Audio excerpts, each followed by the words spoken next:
Hi, good afternoon. May dumating akong parcel. Buksan natin. Galing po ng Timo. Yung order ko.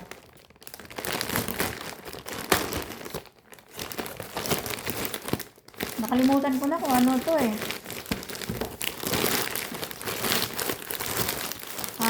Yung pang garden. Ooh.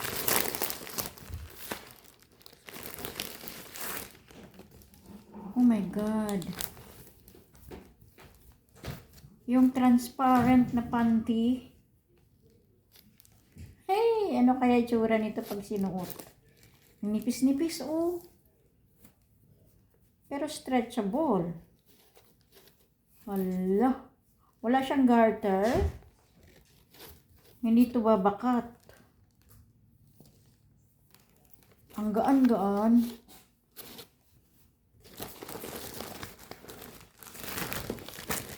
Oy, kitty! Stop! Ito yung pang garden.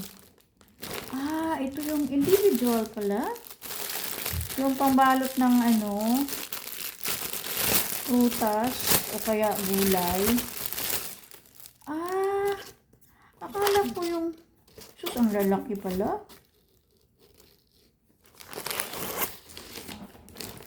Yung para sa upo, para huwag siyang kainin ng mga insekto.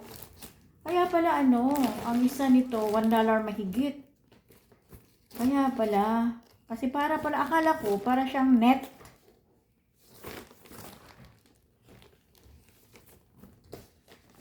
Ano pala, nakabalot isa-isa.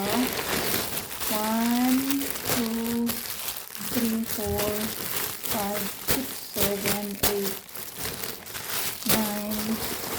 8, 9, 30 in order ko eh.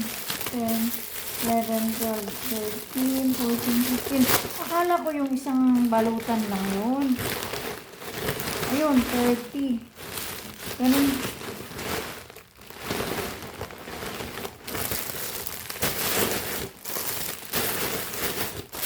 Magbabalo tayo ng ano, yung bayabas. Dapat, kasi mahaba to eh, pang upo to eh. Marami pa naman akong babalutin na upo. Ito namang ano, akala ko, ayun, yung pang cover naman ng garden bed.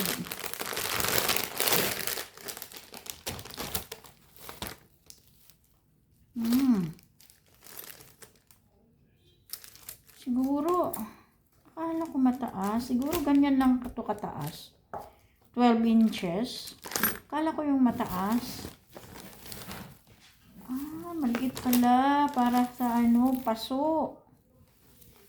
Ang payong. I-cover. Pag nasapat yung halaman po natin, i-cover po natin ganon. Protection sa insekto at saka sa lamig. Kasi magwi-winter na. Yan pala. Tapos ito naman, ilalagay natin dito. Itatali. Itong stick. Siguro itatali dito. Ano ba yun? Itatali pag ganyan. Tapos itatayo. Yan.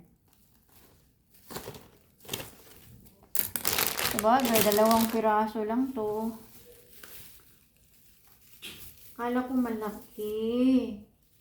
Kala ko ano, 1 meter by 1 meter.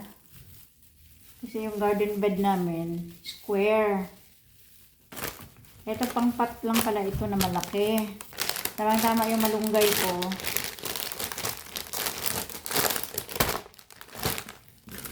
Tama yung malunggay ko.